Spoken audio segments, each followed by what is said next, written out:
Good afternoon and welcome to everyone.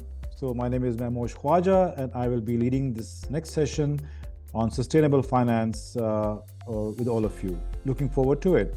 As an introduction, I would say that the scope for sustainability investments spreads over a large canvas, from green energy, sustainable agriculture, biodiversity sustainability, human capital development, to strong governance practices.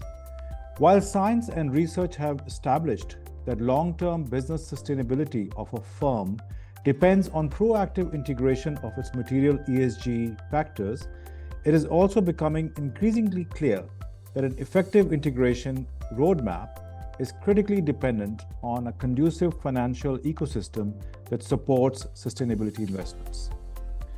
And some of the emerging avenues to drive this sustainability finance based on global learning and local context comprises of strong public-private partnership-based projects, capacity building within the public and private sectors, fair policy mechanisms towards sectors, commercial financial institutes' own portfolio transition policies, developing blended finance mechanisms, and development of ESG capital markets. So in this session, we're going to explore which of these focus strategies would be effective in driving sustainable finance for Pakistan through the required interplay between critical players of the ecosystem. And joining me for this discussion is an esteemed panel of experts. First, I'd like to introduce Ms. Ayla Majid. Is Ayla with us? Right. Assalamu alaikum. Hello, Alaikum. Thank you. So Ayla is the founder and CEO at Planative Pakistan and Planative Middle East. She's a leading energy transition strategist, decarbonization investor, and M&A expert with emerging market focus. Ayla sits on the boards of Siemens Pakistan Engineering, Abbott Labs Pakistan, and Mari Energies Limited. She's also the elected global president and chair of the global board of ACCA. Welcome, Ayla. I'd like to now introduce Ms. Sobia Becker. Ms. Sobia Becker's expertise lies in the climate energy sustainable development nexus, in creating partnerships and platforms for action, in driving favorable outcomes through policy advisory and programmatic interventions. Sobia has led a number of national and international initiatives, working with diverse stakeholders to develop cohesive frameworks for climate action. Sobia Becker is advisor to the Pak-German Climate and Energy Partnership. Welcome, Sobia. Thank you for this very warm welcome, Mehmosh. It's a pleasure to join you. Great. Last but not the least, I'd like to introduce Mr. Munir Kamal. Mr. Munir Kamal is the CEO of Pakistan Banks Association. Possessing over 4 decades of extensive banking experience, Mr. Munir Kamal started his career in banking and financial services with Citibank Pakistan, and since then, Munir has assumed both local and international positions in various financial entities, including as president and CEO of Faisal Bank and Union Bank. He is a member of the board of directors at Infrazam in Pakistan, GSK Pakistan, Jubilee Life Insurance, and National Clearing Company of Pakistan. Welcome, Mr. Munir Kamal. Thank you very much. Great. Glad so, to be here. Thank you. So, looking forward to a great discussion on sustainable finance with all of you. I'd like to start with you, Ayla, if that's fine.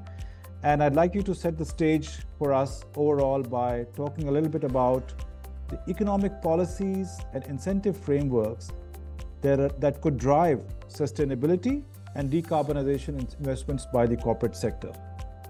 Over to you. Thank you, Sam. Thank you so much, Mehmosh. An absolute pleasure to be joining here, this discussion. Talking about the policy or the frameworks that kind of sort of enable or sort of unleash the very much needed sustainable capital or finance, it requires building of a whole ecosystem where all stakeholders, in fact, many of them are represented in this panel as well, they need to work together. So the corporate sector obviously would look at that, how it is impacting their businesses. Obviously, we can talk about many different sectors. They would have their own nuances. and how it kind of sort of benefits the return to their investment, to their shareholders, or how it sort of impacts their other stakeholders, whether it is their customers, employees, etc., many of those. I would say that first and foremost, the regulators and the policymakers, they have a huge role to play here to create an ecosystem and provide the right kind of policies, whether it is with regards to using more sort of sustainable means of energy, whether it is talking about being more responsible in terms of production methods, circularity, etc. Many of those. We do have some of those policies. In fact, many of those. So Pakistan sort of climate sort of policies or environmental policies, it is actually not a new subject. We've had these for a very, very long time. But if I talk about like a decade and a half or slightly more, we had our renewable policy that it came in place. We also sort of course, follow the global frameworks like the SDGs and the NDCs that Pakistan has committed to. We obviously now have a recent sort of carbon market framework as well. What is extremely also very important is to have kind of a right kind of taxation and subsidies in incentives as well. It may not sound very good to all players, but it is important. It is important to sort of incentivize R&D. It is important to sort of help projects scale and take off the ground. It is important to sort of incentivize innovation. Then I'll come to say with regards to sort of the setting of standards, that's very, very important. This is where we have frameworks like ISSB, we have so many others as well, TCFD and others. And our regulator, SECP, has done a remarkable work in terms of adoption of sustainability standards. And the listed companies, depending on where they sort of fit in the sort of stack, they have to comply with that. And finally, I would say incentivizing policies that help create the right kind of capacity building and the right kind of HR, which is very much required to address and operationalize all of this. So in essence, when we talk about creating an ecosystem for sustainable finance, it is not one stakeholder that has to do everything. It has to be joint effort. Earlier in the session, Maheen was there. He was speaking about various initiatives of Infrazam, and they're a guarantee provider. We need that kind of mechanisms as well. We need sort of development sector to sort of help build capacity, bring in grants, bring in the right kind of technical know-how from other parts of the world. We need financial institutions to work on and work alongside the corporate sector in terms of incentivizing, in terms of providing the right kind of finance, in terms of bringing in the right kind of financial products, green taxonomy. So we are, I would say, at a very good stage in Pakistan, but there's a long road that we have ahead of us, and all stakeholders have a huge role to contribute here. Great. Thanks, Ayla, for setting the stage and providing the perfect lead into my next question to Mr. Munir Kamal. I think we touched upon the fact that the financial sector also has a role to play. So, Mr. Kamal, I think everyone has their eyes on the banking sector, and we'd like to hear from you what sort of policy or governance mechanisms can drive financial institutions to steer their portfolios towards decarbonization and sustainability investments. You know, there's been the Net Zero Banking Alliance globally, which of course now is not in the best of shape, but there's also talk about such initiatives at regional or local levels. So can we expect the Pakistan Banking Association or the likes to rally up banks towards driving their portfolios on their own? Your comment, please. Yeah, thank you very much. Actually, quite a lot of what I would have said brilliantly in a very eloquent manner, Maheen, and not surprising, has already covered it. But let me tell you about the banking sector. Banking sector is affected two ways. SECP has certain guidelines, and for the listed companies, with employees of more than 100 and a certain balance sheet size will have to do that. As you know, almost all banks are listed on the stock exchange. So the banks, I think, barring a few which do not qualify to that minimum asset, will have to do that. That's one aspect of regulators' impact taking place in the banking sector. So we have no option but to do that. And I think it's 2026 is the first time when the disclosure standards that the SCCP is standing is going to be followed. But we are affected from the other side. State Bank of Pakistan as a regulator is also feverishly working to improve the green taxonomy standards. As we know, this is actually one of the pressures came from IMF. So we have to do that. So the banking sector is in a good place that we are learning from State Bank, where they want us to go. We're learning from SCCP, and I must say both the regulators, SCCP has done a very, very good job in this. How we can affect the customers, it's very simple.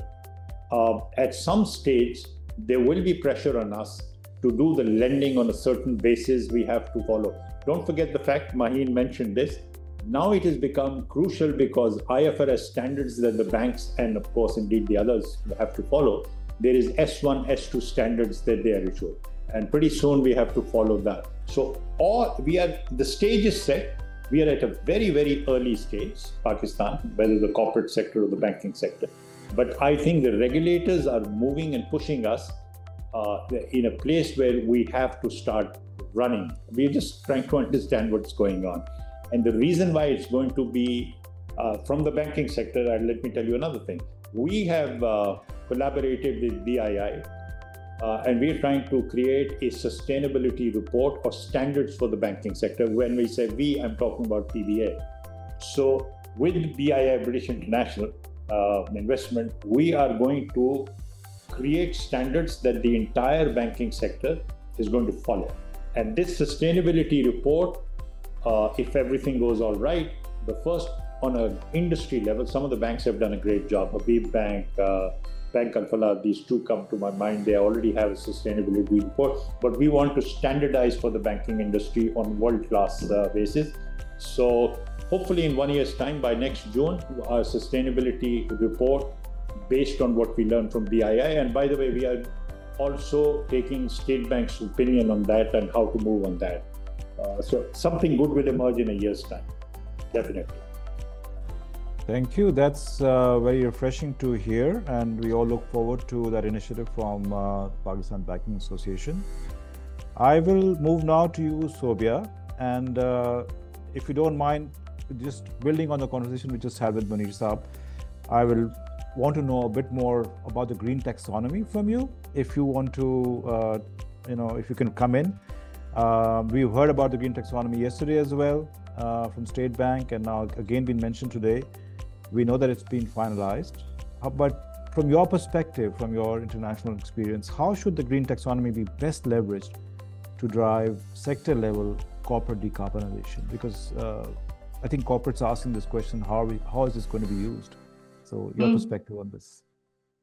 Thank you very much, Mimosh, and also a big thank you to my fellow panelists for setting the stage so well. And to Munir was just saying that, we're being pushed by the regulators and by the State Bank. I would actually turn this around, and I would say that the Pakistani banks, the private sector, should be the one doing the pulling, because this is a massive opportunity that we have before us, that the industry has before us, and this must be leveraged to the benefit of the industry, because the green taxonomy is actually a definition. There is a red list and a green list. It makes it easier for banks to lend against different activities which will increase climate resilience over time. And so therefore it's very important to be extremely proactive where this is where the green taxonomy goes. Now we should remember that climate resilience is not a cost center, and we have enough evidence that shows that for every dollar, every rupee invested in adaptation, it will yield up to 10 times more in economic returns. So this is a very well-established research fact. Also globally, the most resilient companies, they don't just survive the green transition, they lead it. They attract capital, they grow their wealth in the process. So in Pakistan's case, this does not have to be different. Climate investment is indeed a competitiveness strategy. And we heard from Maheen Rahman and in the panel before that, people alluding to the fact that climate change is going to have a negative impact on the production inputs that our industry is going to need, which in turn is going to have a cascading effect on the lending portfolios of banking institutions. So, suffice it to say that the green taxonomy is indeed a rule book. It's a rule book for directing capital to mission-aligned activities. And the green taxonomy would also ensure that investors as well as our trade partners see Pakistani green labeled products and projects as credible, opening doors to EU-linked financing, procurement, as well as export opportunities. So, because some of the previous speakers also mentioned carbon markets and carbon finance, when you pair the green taxonomy, or let me put it the other way, when you pair carbon market revenues from Article 6 projects, then taxonomy alignment can very effectively channel blended capital directly into the industrial transformation. So we've established that the green taxonomy is an investment rule book, but a rule book only matters if we use it. So here I would have three main ideas that I would like to share with you, Memosh. The first step is a formal notification to banks and capital markets to tag exposures, to publish their green asset ratios, and to fast track taxonomy aligned projects. And here I would like to give you the example of our textiles industry. Now, this is especially critical because the EU is moving ahead with CBAM, it's tightening sustainability standards, and for textiles, the EU is one of the biggest markets, if not the biggest market. So if we align early, our textiles and other exports, they will retain market access and they will continue to have financing options. The second bit of advice would be to hardwire this taxonomy into export finance and procurement. So there you would have your preferential export-import terms, you have concessional DFIs, and you would have tender scoring advantages for verified alignment. But this will only happen when the relevant stakeholders get into the action and not be bystanders to the process, waiting for it to be finalized before stepping in, because the State Bank of Pakistan is actually at this time inviting consultation on the green taxonomy. Thirdly, I would say that there is a need for sector-specific pathways. So if you take textiles, then think about the national recycled content, think about the product carbon footprint protocols, the digital product passport pilots that are all designed to meet the EU's transparency requirements. And Kamal Saab did speak about IFRS S2, this is coming up. So aligning your corporate disclosures with the upcoming standards on IFRS and phasing these requirements. So the taxonomy claims that we have, they are backed by credible scope 1, scope 2, and scope 3 data, which is critical. Now, what is going to be the industry role?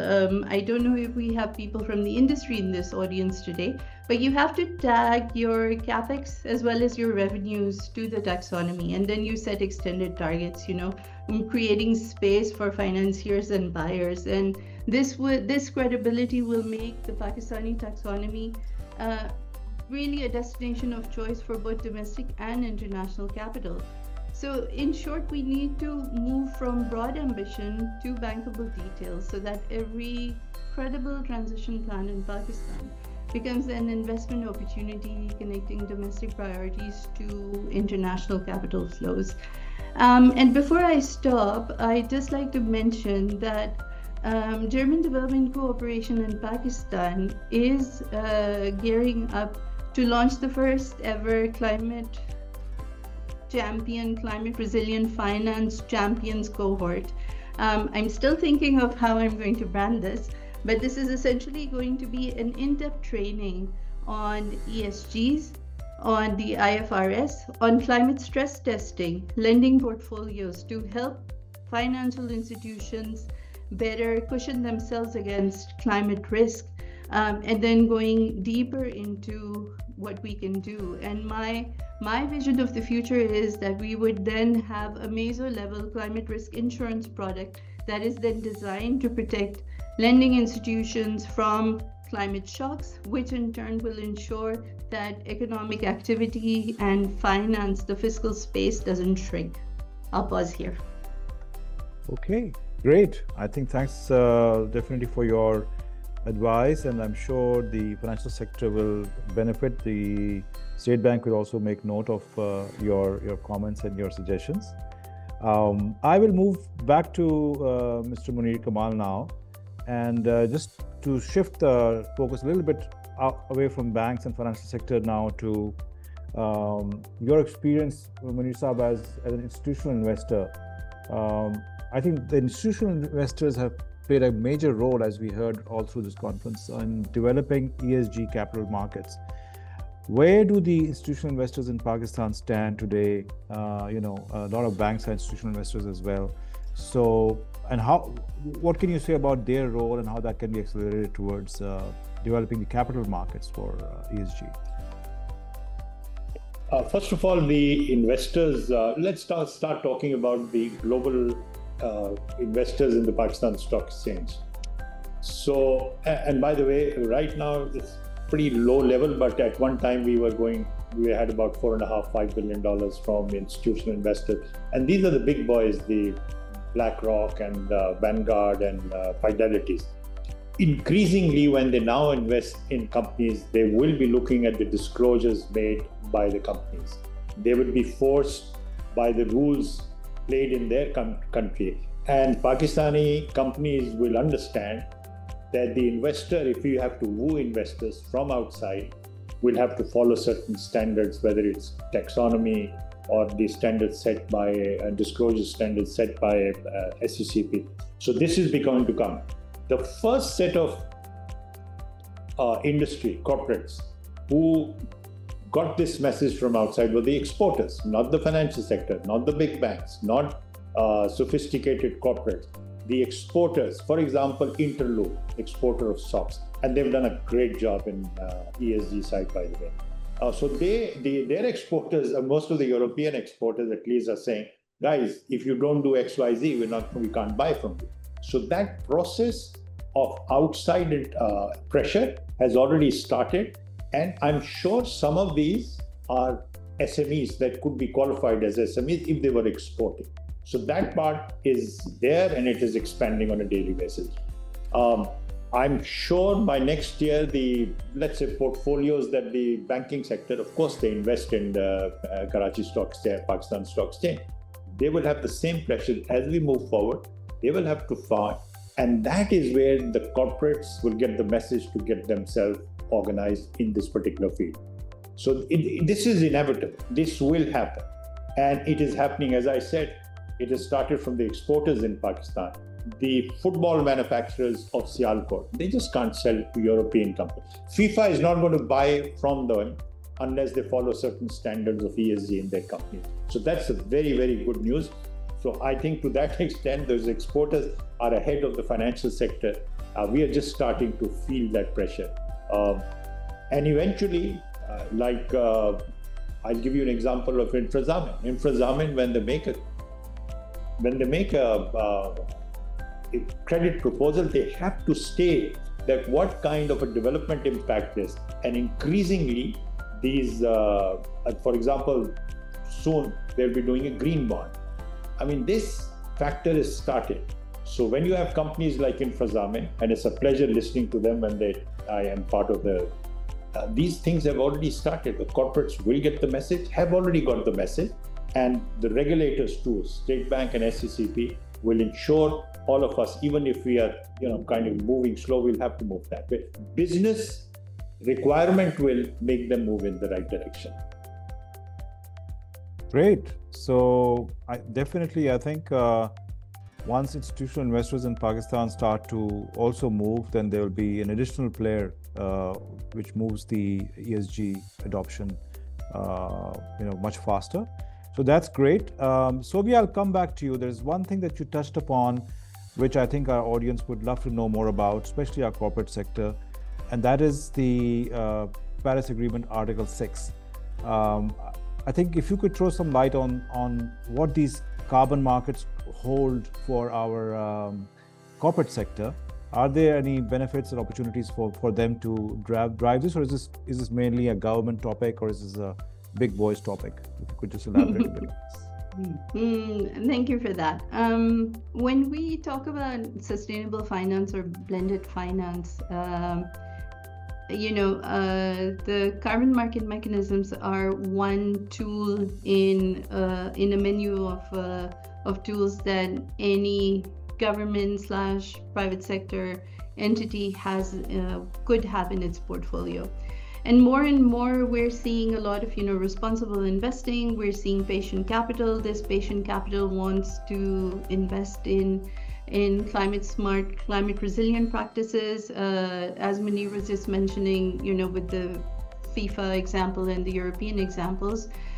This is very high on the agenda, and Article 6 lays down the conduits for ensuring that you're able to drive this capital, whether it's part of any sort of sustainable finance arrangement, more than one thing that's coming together, but it ensures that you're driving patient sustainable capital to where it's most needed. So it's not just about a compliance exercise anymore. And again, I just like to emphasize again that all of the reporting, the ESGs, the green taxonomy, all of these are aligned with the demands of global capital markets. So talking about the Article 6 itself, we've moved on from the days of the Kyoto Protocol, which was the CDM mechanism, and there were some early movers in Pakistan who did take part in these CDM things, and we've kind of moved on from there towards more of establishing a Paris rulebook,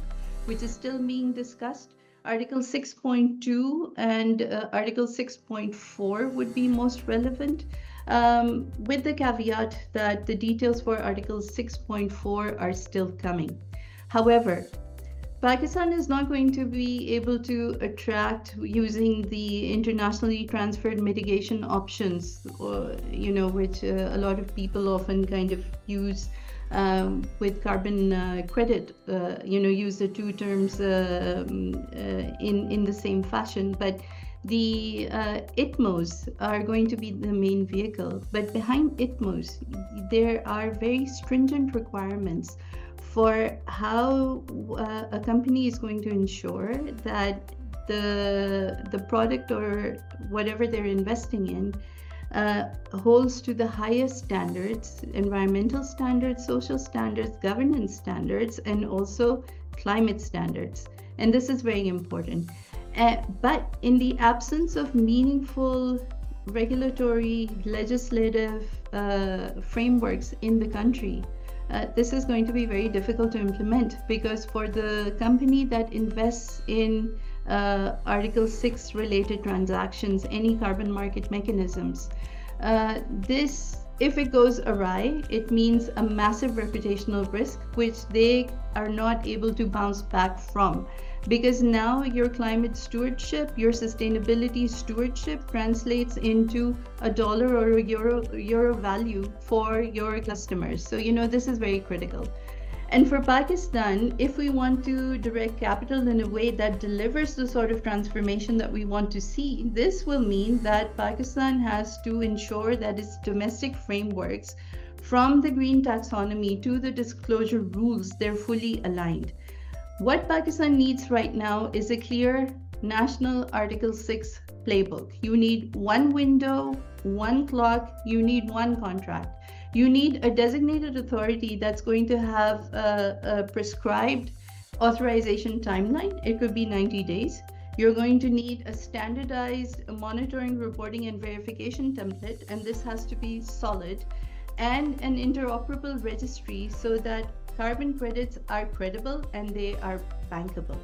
Then secondly, and Isla touched on this very briefly regarding tax and so on, but to dig into it, we have to clarify carbon credit revenues, their tax treatment, their foreign exchange convertibility, and whether they can be pledged so that banks can pre-finance decarbonization investments. You're going to need to have transparent rules for corresponding adjustments, which will give international buyers the confidence that these credits won't be double counted and these credits are they're clean. Then when you pair this with domestic green refinance, so firms don't have to wait for years before upgrading equipment or electrifying their processes. Now, when you come to industry, and this is something that I hear a lot in my interactions with government, industry in turn can bring forward their bankable transition plans. So, you generally have first mover pilots in every major cluster, but the share of sector level MRV needs to be there to keep costs low. And this is where a kind of a public-private handshake can turn Article 6, so a public-private partnership can turn Article 6 from a mere concept to a competitive advantage, especially as you have the carbon border adjustment mechanism and other emerging climate and sustainability standards take hold. So I mentioned in the beginning that Article 6.4, while a lot of headway was made at the last conference of the parties, but in Belém, it will be discussed, and the hope is that Article 6.4 will finalize. This is where Pakistani industry kind of sees, the biggest gains. While this article can unlock significant new revenue stream for corporates, but it's best suited to large, well-resourced players who can handle the transaction costs, who can meet the technical MRV requirements, and who can make the upfront investments. This is good news for the interloops. It's very good news for the Yunus textile players, textile industries, and bigger players in this thing. But one has to be aware of the fact that a scope 1 emission, which an interloop can control and take into an account for, their scope 3 emissions are the smaller SMEs in their value chain. And so for the SMEs, one cannot overlook that. This opportunity. I will come back to this very important topic of the SMEs in a minute. We want to go a bit more deeper into that.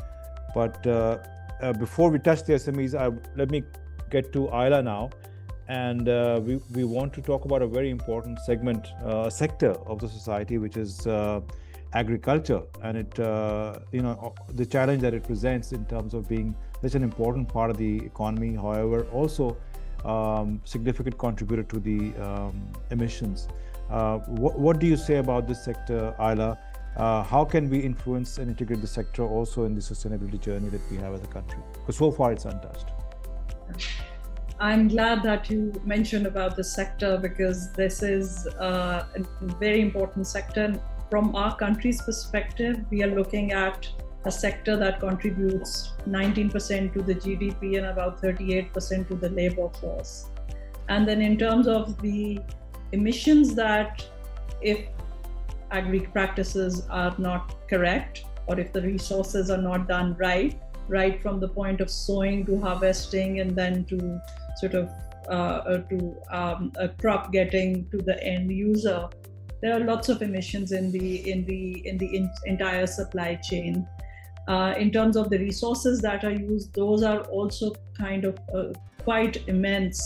Just to talk about water usage, the crops that we grow, like our main crops are cotton, wheat, sugarcane, and maize. We use a lot of water, to give you a context. To produce 1 ton of rice, we are talking about over 2,500 cubic meters of water. For 1 ton of wheat, over 1,500 cubic meters of water. Now, water is of course also a finite resource. And then in terms of how we are sort of using the crops and sort of all the way from the production, and then when there are residues, if we don't do anything, we have a serious sort of concern with regards to climate, crop burning, and so many other sort of issues that come with it. But at the same time, we can actually turn all of this into an opportunity. Food security is a challenge for our country, but for the wider world as well.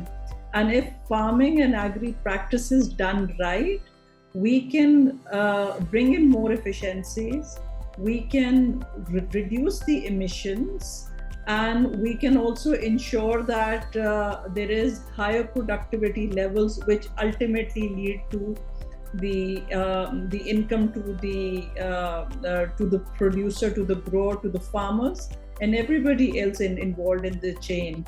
And again, I would say that there's a lot of role that a lot of different stakeholders need to play. And I won't name all of them because I've done that in my first sort of response to the first question. But just to sort of highlight the role that the financial sector has, we have seen time and again the risk that emerges from climate catastrophes and how it negatively impacts the financial sector. We have huge NPLs coming from various sort of catastrophes, including the last floods, and I'm pretty sure the recent sort of adverse climate weather conditions that we had, that may have contributed somewhat as well. There's of course huge dependence on the agri sector. So what is that we need to do? We need to work with the small farmer, right from the small farmer to the big farmers. Of course, the bigger sort of corporate farming now that we have, they are more sophisticated. They are using more sort of sophisticated technology, equipment, but we need to sort of move the entire sort of sector to better practices, to consume less resources in terms of water and sort of other inputs that we have. Also in terms of producing more climate-friendly inputs, which includes like fertilizer, etc., all of that. Bringing in more R&D and innovation in this sector. There are lots of global examples that are out there. It's not that we need to create or innovate something ourselves. We can adopt a lot of that exists elsewhere. Precision farming, we need to invest a lot in training. We need to use tech in terms of monitoring various sort of inputs. And finally, sort of when we talk about disposal of the crop, there is an opportunity in terms of how do we dispose of the crops. We can use rice husk into generating energy. We can use various other materials for biogas, etc. Thanks, Ayla. I think, yeah. Just to add just a few seconds on the awareness that has emerged and the role that the banking sector is doing. We have now several programs, including HBL, Zerai, and other banks are also sort of following suit. Yeah. Great. Just to thanks for the great perspective on the sector. I would just do a quick round with each of you. Just a 1 minute quick answers if you have, in terms of the top priorities in terms of driving sustainability finance in Pakistan. What would be your quick answer? Maybe Munir, you can go first if you'd like to say something. Absolutely. All we have to do, I'm looking from the banking side, all we have to do is understand that there are risks and there are opportunities. This standard ESG, it makes us look at the risk, as she was talking about the climate risk and ending up in floods and things like that. It sharpens your focus on the risk. By definition, this process will make you look at the risks in a very different fashion. And that will probably save a lot of headaches subsequently. And then there are the opportunities.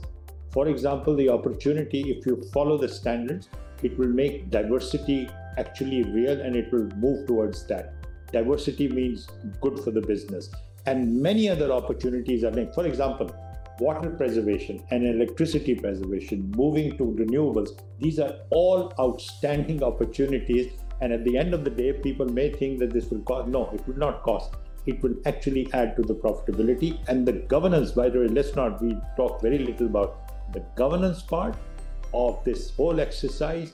It makes a company work better. When it works better, looking at the risk and opportunities, the results will be better. Thanks for that. Sobhya, would you have your top three for us? Yes, thank you very much. Not the top three, but just a couple of, a very brief input. We talk about risk, but we don't use risk to drive evidence-based decision making. We need to do that across all fronts.